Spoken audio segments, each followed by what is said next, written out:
We'll do a full screen of Manchester United fixtures upcoming between now and the end of the year. Now, Elemi, I want to come to you with this one. Man United are 13th in the table right now. That's not great. However, they're only 4 points off third.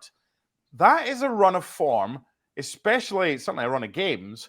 In the Premier League, you look at these fixtures coming up. So 13th right now, after they faced Newcastle on December 30th, what would you say is a realistic aim for Ruben Amorim to have Manchester United in what position, bearing in mind they're 13th right now and only 4 points of Chelsea in third? What do you think? Well, MD, I'm glad you asked, because after you read Rob Dawson's wonderful piece, you can also read my piece, which literally predicts all of these matches. It was the brainchild of our head producer, Tom Kingham, and he wanted somebody to predict this, man. He didn't want somebody smart like Ryan or Hanlon. He wanted somebody like me, just to go by gut and instinct. Okay. And that's exactly what I did. And we compared it to the previous managers of Manchester United after Sir Alex Ferguson, right? So when we look at if Mark, our wonderful producer, can put on those matches once again, when you look at these fixtures, I don't know if it's the rabbit hole in me of like going all the way through the amazing coaching history, albeit the young one, of Ruben Amorim, or the fact that I went to a Portuguese restaurant last night and had some great duck rice. But I am a big believer in the fact that he's going to do a good job. And I had him, when you look at all these matches, I had him doing pretty well. And just like Erik ten Hag and who was the other one? Jose Mourinho, I have him having 7 wins out of here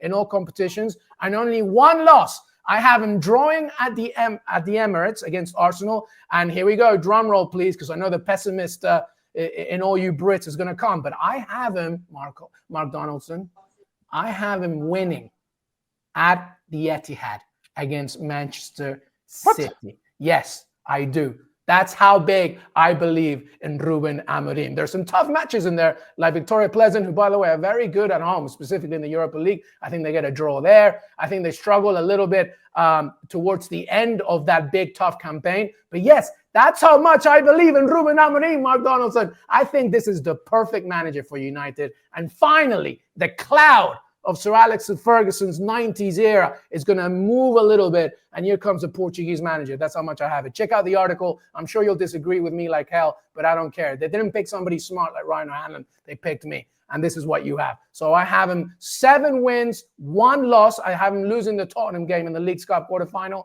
and how many draws? 3 draws, I think. Stevie, he's put himself a good level. Can I have a pint of what he's drinking? I knew he was going to say something. 1 loss in 11. They haven't had 1 loss in 11 for about 20 years. Since you were playing. Exactly.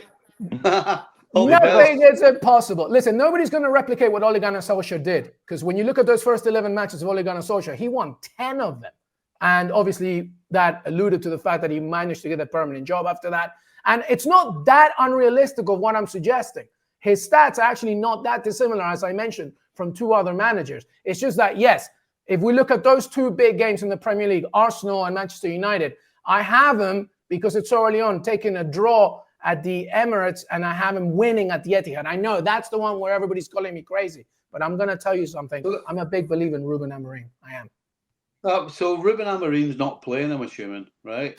So that means it's the same players who actually struggle against the supposed weaker teams and play better against the better sides. So what, man? Sometimes you need a manager that can motivate you and create the right tactics. I believe in him. I believe in this. I'm not saying he's going to win every game. I'm saying that in this run, all the way up to the calendar year, he's going to surprise you. I'm telling you. Luis, you're not any different. You know, I hear people, and I see people a lot, and I know coaches who get the staff and they sit down and they look at the upcoming schedule and they go, well, you know, we're going to take points here and we're going to take points there and we're going to take points there.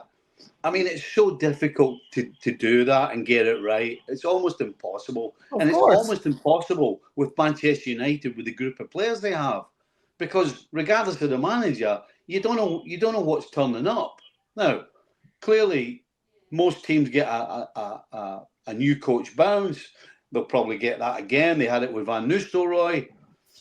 But they're just not good. The players aren't good enough, in my opinion, to go on a run and win 10 out of 11. It's just, No. I wouldn't. I didn't say they were going to win 10 out. That's not what I said. That's not my record. My record is not 10 out of 11. My record's not 10 out of 11. And yes, I want to reiterate this. I was the brave one that said, yes, Tom Kingham, I will predict these 11 matches for you. And that's what I've done. I didn't say they were going to win 10. Ole Gunnar Solskjaer did that, but I didn't say he would do it. I said they're going to win 7 out of these. And I may be wrong. But this is the job I had, MD, and I just did it. And I told you, I didn't go by stats. I went by gut. And I feel like in this run, he's going to do something magical, and it's going to be the one at the Etihad. Look, the bottom line is, Stevie, momentum. You know what that's like. When you were on that run, or all these runs that you had with Liverpool, you get on the field and you think no one's going to beat us today because you keep winning and you keep winning. Now, they've got a bit of form right now. Ipswich away, Everton at home, his first 2 games. That's not bad. That's not bad. That's his first 2 Premier League games. His first 2 Premier League games, and he's got Bodo Glimt. Then it gets tougher, obviously. He's got Arsenal and Manchester City. But you've got that momentum from the Leicester game. You've got the draw against Chelsea, had that good win over PAOK as well. So it's all about keeping going because, yes, it's the same set of players, but the same set of players that just don't want to be there because they can't win a game and everyone's complaining and criticizing because they haven't been playing well, compared to the same set of players that are now getting results. I'm not saying they're the best thing since sliced bread because they're 13th in the table. And you're right, they've lost some horrible games. But Ipswich away and Everton at home in the Premier League for his first 2 league games, that's not a bad start for him. He can't be complaining at that. No, the first 3 is perfect. The first 3, if somebody said, okay, I'll give you a choice of these, you would take the first 3. Oh, hugely. But in order to put a run together, you hear Alonso at Leverkusen talking about the process. The process is why they got so many wins last season at the end when they were up against it, and they also had players with great ability and they had an organisation. And so when you have all of those 3 things, you can go on long runs, and that's why City do it, because they've got the ability, they know the process, they know what they're all about. Every single one of them knows where they're supposed to be at any particular time. They know exactly. I mean, there's so many things that they know. And the problem that United have had is that, number one, as a group, the players aren't good enough to put runs together. Certainly with a new manager come in, we'll give them a bounce. But in order for him to get them in a position where they can do all of those things, where they have a process, where they all know what they're supposed to do at any particular time, all of these things take time. And that's why I just don't see them putting such a great run together. Yeah. Now, the fact is that in the Premier League, all the teams vying for that 4th spot haven't exactly been putting runs together either. So that gives them a chance to climb the table under Amorim. But I just don't see how it changes that quickly in terms of the way they're going to play and the way that the results are going to be consistent. Because for too long, they have just been so inconsistent. Going to end this chat with Rob, the voice of reason when it comes to Manchester football. It seems obvious, right? If you're looking for a breakout star or someone that's going to really take the football team on their shoulders, you've got a former Sporting player, you've got a Portuguese, you've got Bruno Fernandes. You saw against Leicester, heavily involved, starting to get far more involved. He had that red card earlier in the season, which was overturned. And it wasn't great earlier in the season. Is he going to be the man who Ruben Amorim will look to, the captain, to take Manchester United forward? And if so, can he do it? Can he be the one that takes this whole football club on his shoulders and thrives going forward from now? Yeah, I mean, he should be. And right now, Fernandes needs Amorim and Amorim needs Fernandes.